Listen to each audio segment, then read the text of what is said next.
Olá pessoal, eu sou o Fernando Rocha, está começando agora mais um programa Saúde e Bem-Estar. Hoje a gente vai falar sobre um tema controverso, remédio para emagrecer. Puxa vida, quando eles são recomendados? Quais são os tipos mais recomendados pelos médicos, mais receitados? Eles viciam? Eles são mesmo eficientes? Eles são mesmo necessários? Para entender um pouco mais sobre tudo isso, a gente tem aqui no estúdio o endocrinologista Dr. Frederico Rodrigues e também a nutricionista Isabela Brom. E no quadro Mitos e Verdades, aí sim, aí a gente vai falar sobre estigmas, sobre verdades e mitos, quando a gente fala sobre remédio para emagrecer. Tá começando! Saúde!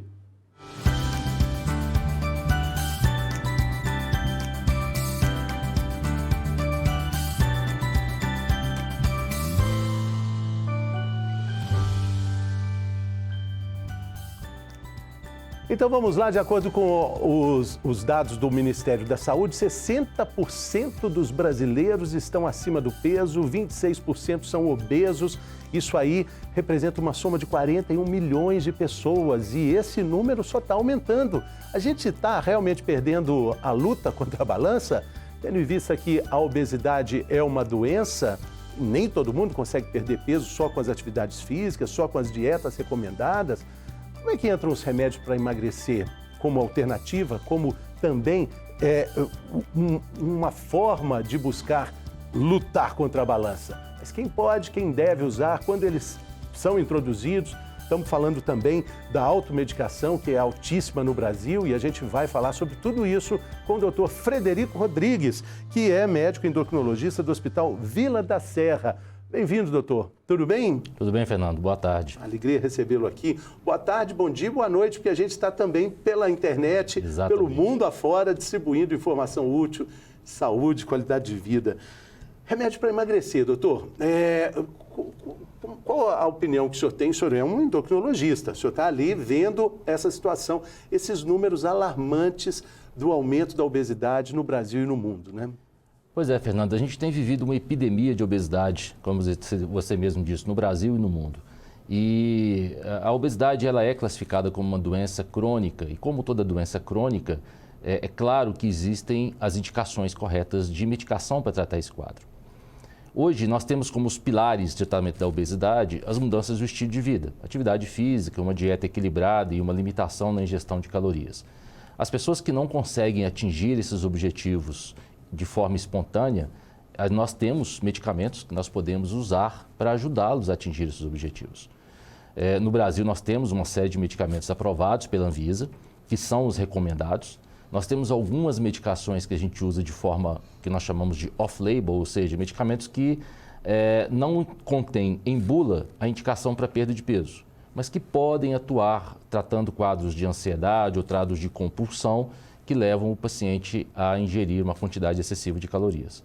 Então, essas são as medicações que a gente tem, os aprovados, né, os aprovados pela Anvisa e os off-label que nós podemos utilizar dependendo do tipo de paciente, dependendo do quadro clínico de cada paciente. E tem uma evolução também muito significativa nesses remédios, né? Se a gente fala dos anos 70, 80 para cá, a evolução da pesquisa e da própria eficiência deles, né? Teve uma evolução muito grande. Até há pouco tempo nós lidávamos quase que exclusivamente com os inibidores de apetite, né, que há uns anos atrás, a maioria deles foram proibidos pela Anvisa. Hoje nós temos apenas um no mercado brasileiro, que pode ser utilizado no máximo durante 2 anos, com receita azul, com todo o controle que a Anvisa exige.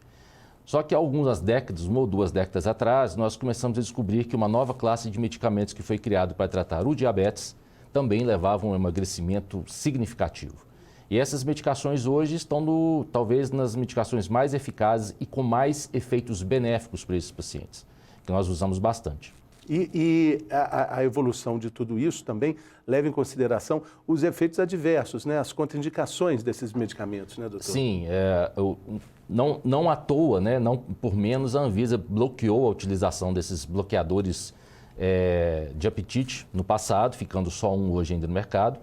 E não por menos essas medicações para o tratamento do diabetes, que mostram benefícios também cardiovasculares, então eles diminuem a incidência de infarto, diminuem a incidência de derrame, ajudam o controle do diabetes quando aquele paciente que tem diabetes e levam também à perda de peso.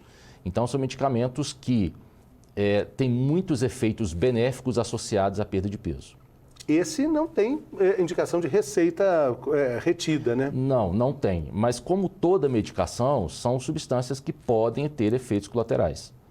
Nós não temos medicações sem efeitos colaterais. Não tem almoço de graça. Não tem almoço de graça. Então, sempre que a gente for usar, por menor que sejam os índices de complicações dessas medicações, é importante que um profissional médico esteja acompanhando para que o paciente seja avisado e que essas complicações sejam abordadas caso elas aconteçam.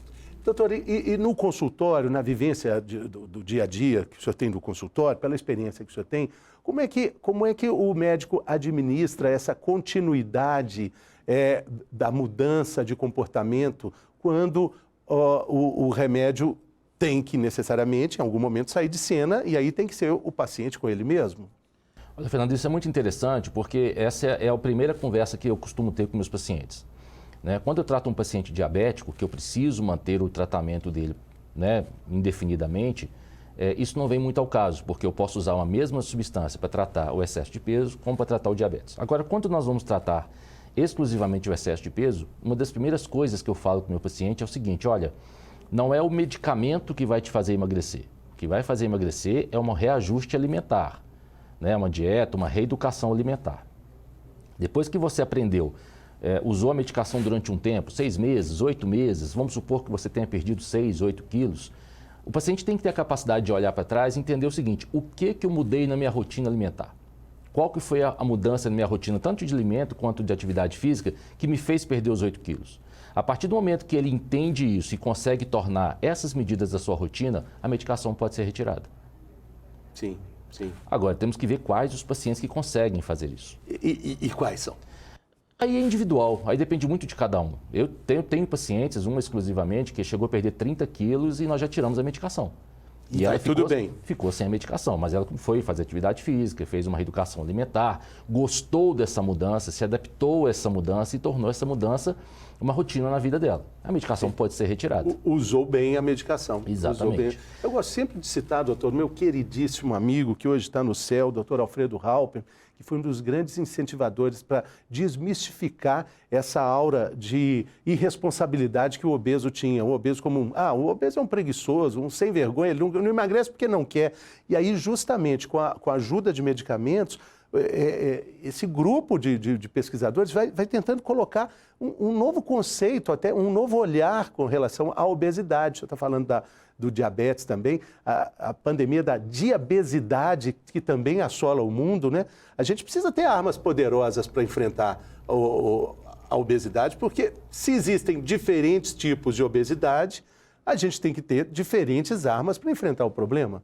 Sem sombra de dúvidas. E esse pensamento de que o obeso ele é obeso por falta de vergonha na cara, né? Com muitas malandragens e tal, isso não é verdade. A gente sabe hoje que os mecanismos metabólicos que levam à saciedade, à cessação da fome, ou mesmo ao gatilho de se alimentar, eles são muito complexos e eles estão desregulados nas pessoas que têm a doença obesidade.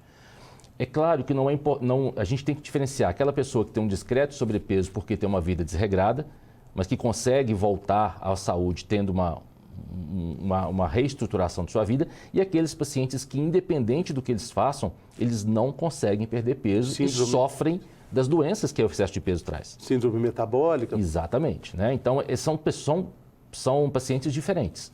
Esses pacientes que têm uma obesidade que nós não conseguimos tratar simplesmente com mudança do estilo de vida, são os pacientes que têm uma indicação clássica da medicação.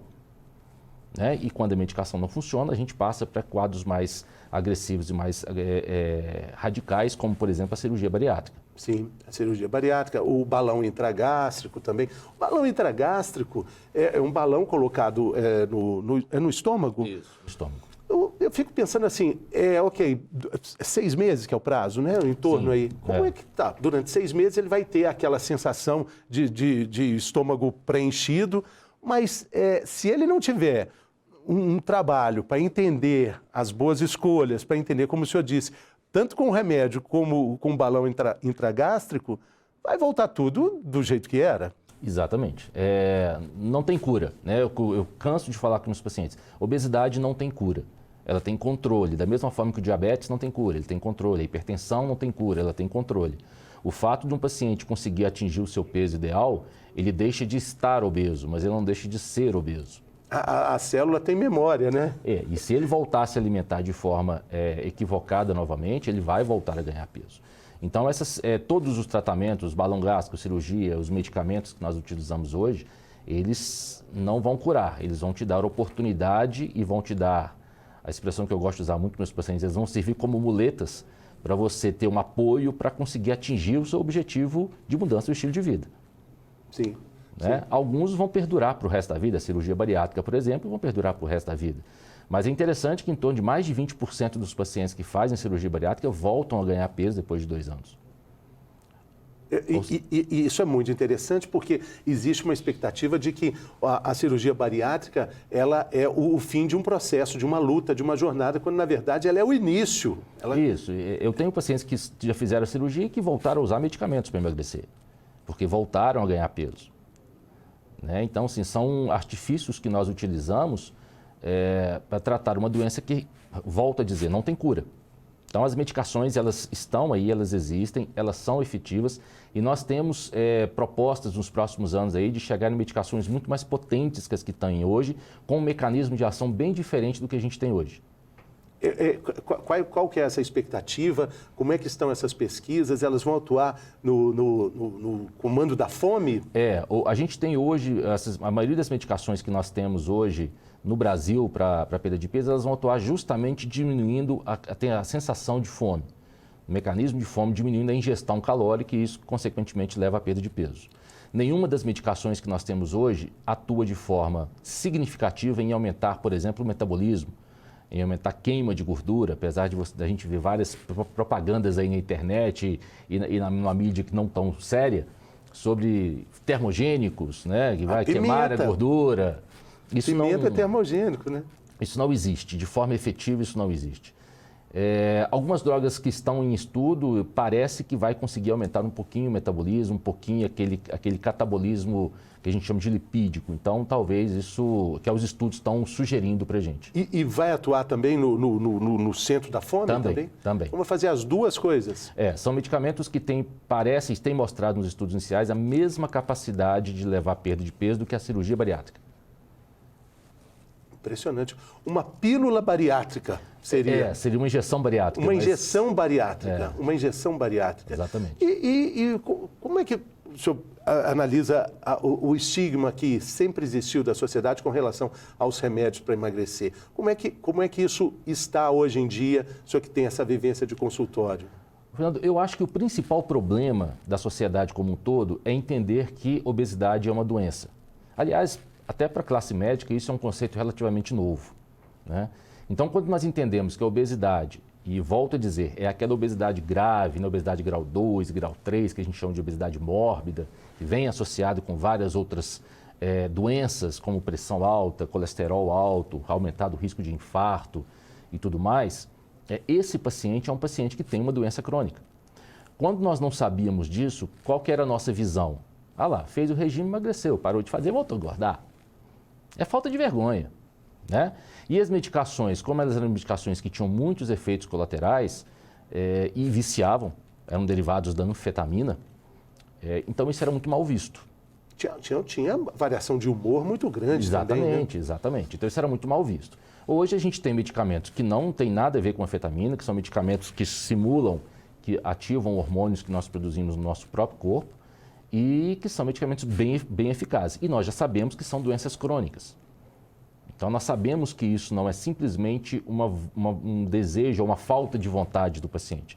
Isso é um problema metabólico dele que tem que ser abordado como tal. E como é que é a relação do FDA, que é a Anvisa americana, como é que ela lida com esses medicamentos? Alguns são banidos lá também, né, doutor? Sim, nós temos uma diferença entre a Anvisa e o FDA. Nos Estados Unidos, nós temos algumas medicações permitidas que não são utilizadas aqui no Brasil. E nós temos uma medicação aqui no Brasil que não é permitida lá. Lá, a impressão que eu tenho é que lá eles são um pouco mais permissivos do que aqui, certo? Aqui não é permitida lá, é off-label? Não. A que não é permitida lá, eu vou falar, o nome é a sibutramina, que é uma medicação que é um derivado também da anfetamina, é o único inibidor do apetite que sobrou daquela leva antiga que nós tínhamos. mas que devido a um estudo que foi feito há uns 20 anos, que mostrou que a sibutramina poderia aumentar o risco de angina e infarto, vários países do mundo baniram o uso dessa medicação. Acontece que esse estudo foi feito de maneira equívoca. Estava errado. Foram incluídos pacientes que não deveriam estar neles. E a classe médica, quem estuda isso, a gente percebe claramente ao ver o estudo. A Anvisa percebeu isso e permitiu o uso no Brasil com um certo controle, com as contraindicações adequadas, certas, pacientes idosos, com doenças cardíacas prévias, mas pacientes jovens que não têm nenhuma doença podem e realmente respondem bem ao uso da sibutramina. A sibutramina é o princípio a droga. A droga, né? Exatamente. A gente falou também do off-label, que é injetável, né? O off-label nós temos comprimidos. Que agora mudou, né? Ele já não é mais off-label, né? Nós temos medicamentos. O off-label nós temos medicamentos comprimidos que vão tratar mais a questão da ansiedade, que leva à alimentação aumentada. E temos uma das injeções novas, que o nome da droga é semaglutida, que é a injeção e chegou agora à apresentação oral, tem comprimido dela também. Isso deve ter mais ou menos 1 ou 2 meses, que ainda não é oficial para perda de peso, ela é só oficial para o diabetes tipo 2, mas que provavelmente será uma questão de tempo, até a Anvisa conseguir analisar essa documentação e poder liberá-lo como medicação anti-obesidade. Mas ela ainda é sim off-label, ela não tem uma indicação em bula. E é o remédio que absorve a gordura do alimento? O nome da droga é Orlistat. Ela tem uma capacidade de perda de peso muito baixa. Né, não leva muito, mas eu acho interessante. O Orlistat tem 2 características interessantes. Os estudos mostraram que o paciente que usa Orlistat tem uma menor chance de desenvolver um diabetes tipo 2, então ele é um medicamento que diminui a incidência de diabetes tipo 2, e eu acho que o Orlistat funciona muito como um vigia, porque se o paciente comer uma dieta com alto teor de gordura, ele vai passar aperto, eu acho que não vai dar tempo de chegar no banheiro. Quem usa fala assim, tá funcionando, mas é que eu tenho que ficar olhando onde é o banheiro. Exatamente. Porque caso contrário, se errou a porta... Como ele tem muito efeito, tem esses efeitos colaterais e tem uma capacidade baixa de levar a perda de peso, a gente ainda usa às vezes associado com outras medicações, mas muitos dos pacientes reclamam desses efeitos colaterais e não... E ele tira mecanicamente essa gordura? Ele bloqueia uma enzima no trato gastrointestinal que promove a quebra da gordura para que ela seja absorvida. Então, em torno de 15% dessa gordura não é absorvida e é perdida nas fezes. Se nós levarmos em consideração que a gordura é o macronutriente que mais fornece energia, cada grama de gordura são 9 quilocalorias, a gente entende que perder 15% da gordura ingerida deveria trazer um impacto. Faz sentido. Mas grande. E essa gordura, ela que vai provocar o efeito deletério nas artérias, Sim. é essa mesma? Então já tá valendo, doutor? Não necessariamente essa. Não existe uma... Nós temos gorduras boas e gorduras ruins, né? O Orlistat não diferencia uma da outra. Ah, sim. Ele leva à diminuição da gordura. Vai literalmente para o ralo. Tudo. Exatamente. Teoricamente, é diminuir a absorção de calorias. A ideia é essa? A ideia é essa. Sim, sim. E o senhor disse que ele costuma ser associado com outras drogas também, né? Para a gente perceber um efeito na perda de peso, geralmente nós temos que associar. Há alguns efeitos colaterais também do aspecto emocional, como tinha aquele antes. Eu acho que posso até falar o nome, porque tem tanto tempo, o famoso Moderex, né, doutor? Esse tinha muitos problemas, problemas ligados até à saúde mental, né? Sim, eram medicamentos, como eu falei, né, muitos deles derivados da anfetamina, que é um neuroestimulador. E esses medicamentos hoje, eles têm muito pouco efeitos dessa ordem. As injeções, com certeza, não têm. E a sibutramina, às vezes, os pacientes ficam um pouco mais ansiosos. Alguns pacientes, às vezes, reclamam de um pouco mais de ansiedade, um pouco de insônia. Tanto que eu oriento, quando for tomar pela parte da manhã. Mas não tive nenhuma experiência com nada de alteração de humor, nem nada mais importante. Eu queria também fazer aqui um alerta com relação à automedicação. Alguns desses remédios, claro, tem um controle muito rígido, sibutramina, por exemplo, né, doutor? Mas outros que a gente citou aqui, nem vamos especificar, mas alguns não. E eles não são baratos, né? Isso até já acaba e limita um pouco, mas o risco da automedicação. Esse é um risco real, né? Assim, são medicamentos que, em comparação às substâncias que nós usávamos no passado, são substâncias que têm poucos efeitos colaterais, se eu for comparar com os antigos. Mas não existe medicamento sem efeito colateral. Então, é importante que seja acompanhado por um profissional médico. Quer dizer, essas medicações injetáveis, elas, numa pequena porcentagem dos casos, só para te dar um exemplo, elas podem levar a um quadro de inflamação do pâncreas, chamado de pancreatite, que pode ser um quadro grave, inclusive fatal. Então, eu nunca tive nenhum paciente que teve pancreatite por isso, mas já vi vários pacientes com pancreatite na UTI, eu também sou intensivista, e que vieram falecer. Então, não é uma medicação completamente sem riscos. Isso tem que ser avisado ao paciente, tem que ser mostrado para ele quais os sinais e sintomas que, caso apareçam, ele interrompa o uso imediatamente, procure uma assistência médica para que o suporte seja dado. E, assim, o senhor também orienta, no caso do paciente que está começando ali essa jornada do emagrecimento, da mudança de estilo de vida, esses hábitos, essas trocas, esse entendimento, enquanto o remédio está ali fazendo efeito, isso também é muito importante. Sim, com certeza. O medicamento ele vai te dar condições de fazer justamente isso, né? De fazer as escolhas que eu falo para o meu paciente, as escolhas inteligentes. Né? Às vezes, eu falo para ele o seguinte, nós temos que pegar a dieta que você gosta, na maioria dela, e torná-la mais saudável e adequada ao seu estilo de vida. Não adianta eu mudar 250% uma dieta de um paciente se ele não está adaptado a ela, ele não vai torná-la a rotina da vida dele. Então, eu tenho que ensiná-lo a fazer as escolhas inteligentes, tentando manter a maior proximidade possível com que ele tem o hábito de se alimentar durante a vida dele. Sim, mas tornar aquilo de uma forma saudável. A gente vai ter no segundo bloco a nutricionista, a Isabela Bron, e os dois estão no estúdio. Eu perguntei, vocês concordam com o tema do programa? Aí o senhor disse algo muito bacana, né? Que o remédio vai ser usado para que ele obedeça à nutricionista. Exatamente, o papel principal é do nutricionista, né? Ela que vai tornar... Porque eu posso virar para o meu paciente e falar o seguinte, olha, você tem que ter uma dieta de 1.600 calorias por dia. Né? Vou dar um exemplo. É muito pouco, né, dar um exemplo, né? Estou dando 1.600 calorias por dia. Ele vira para mim e fala assim, doutor, eu vi na internet, né, que um bombom tem 100 calorias. Eu posso comer 16 bombons por dia e água? Eu vou comer só isso. Eu vou perder peso? Você olha, vai, mas antes de perder peso você vai adoecer, porque o bombom não tem capacidade nutricional nenhuma. Aí entra a nutricionista. Ela que vai pegar esse limite de calorias que cada paciente precisa, isso é individual, e fazer a dieta também individualizada para ele.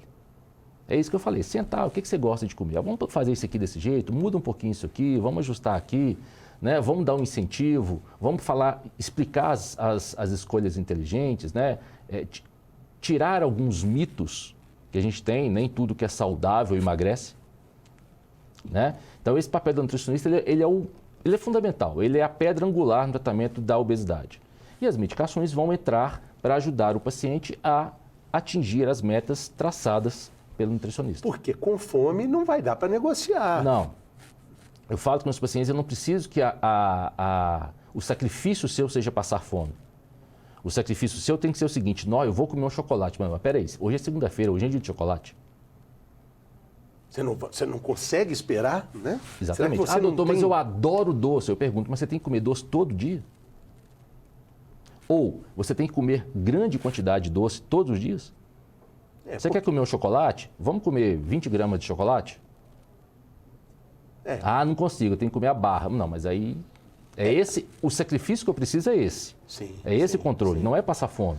E isso a gente sempre fala aqui, que esse processo é de protagonizar a mudança, né, doutor? Eu acho que o tratamento da obesidade ele passa muito por essa conversa que nós estamos tendo aqui. Não é uma conversa que eu tenho muito com meus pacientes, é um atendimento mais demorado, porque você tem que mostrar para ele onde que estão os erros e que não existe mágica. Né? O caminho é um só. É claro, cada um tem a sua trilha específica que vai ser percorrida, mas o caminho final é um só. Nós temos que ter uma ingestão calórica menor do que a quantidade que a gente ingere. E dentro dessa negociação aí que o senhor convida o paciente a fazer com ele mesmo, muitas vezes ele quer terceirizar as responsabilidades aí, que é o remédio. Fala, não, doutor, assim, só com o remédio. Muitas vezes o senhor fala, não, O senhor resiste à indicação do remédio? Quando o paciente não tem indicação, pelo que a literatura define, para a utilização de medicamentos para perda de peso, eu não prescrevo. Eu oriento, peço primeiro para nós fazermos um teste, dou as orientações do que ele deve evitar, sugiro procurar um nutricionista para rever a dieta, sugiro uma atividade física, né, e peço para ele voltar dentro de um mês e meio, para a gente ver qual o impacto que isso levou na perda de peso. Agora, quando o paciente está realmente acima nos valores que a literatura determina do excesso de peso e principalmente se tem doenças associadas a esse excesso de peso, aí acho que a medicação ela é bem-vinda e aí a gente vai ter que individualizar cada medicamento para cada tipo de paciente. E até investigar também outros remédios que ele toma, né? Com outro uso de medicamento que ele faz corriqueiramente, né? Algumas medicações podem levar a esse ganho de peso, mas é interessante a gente notar que, independente de qual situação que a gente esteja falando, as pessoas acham muito que a alteração de hormônio está me fazendo ganhar peso. Bem, a alteração de hormônio pode estar te levando a ter mais apetite, você está comendo mais, é a comida que está te levando a ganhar peso. Sim, é a comida, né? É a comida. Né? Então, os medicamentos também, algumas medicações levam a ganho de peso, porque eles abrem o apetite, fazem você comer mais. O antidepressivo, que está sendo muito usado atualmente, tem um consumo aumentado depois da pandemia, depois da quarentena principalmente, a pandemia ainda não acabou. Alguns antidepressivos têm como contraindicação aumento do apetite. Sim, antidepressivos, antipsicóticos, né, são medicamentos que podem abrir o apetite e, consequentemente, levam a ganho de peso. E aí a pessoa acredita esse ganho de peso à medicação, mas não é um efeito tão direto. A alimentação passa por isso aí. Acontece no consultório, o paciente fala, olha, eu estou tomando antidepressivo, aí vou tomar o outro também, enfim, aí vira às vezes a gente tem que adaptar, porque muitas vezes eu não consigo, eu não vou mexer nas medicações psiquiátricas do meu paciente, não tenho formação suficiente para tanto, né? Então eu deixo isso a cargo do psiquiatra, quando precisa eu mando um relatório para o colega pedindo se é possível fazer algum ajuste dessas medicações e algumas dessas medicações para emagrecimento hoje podem ser associadas. A gente pode associar. Mesmo porque todo medicamento ele é negociado ali entre o médico e o paciente para entender, esse remédio ele é assim, desse jeito. Como a gente falou, não tem almoço de graça, esse aqui o almoço custa tanto, esse aqui o almoço custa tanto.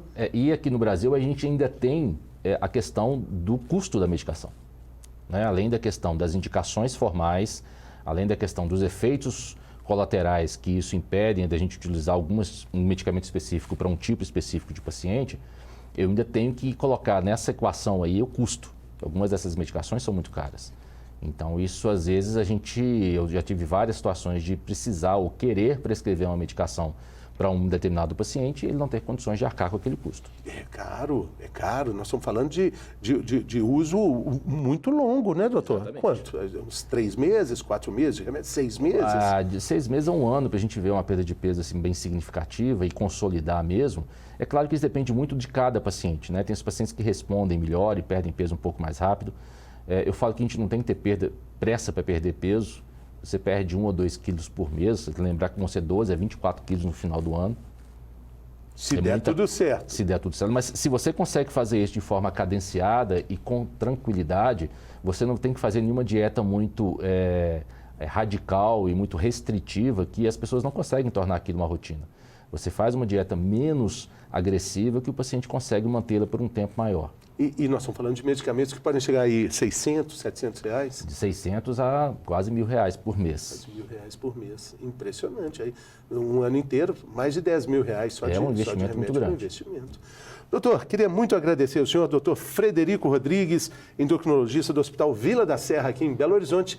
Acho que foi muito esclarecedor aí a nossa conversa. Desejar boa sorte para o senhor na jornada aí e boas consultas. Muito obrigado, eu que agradeço o convite. Valeu.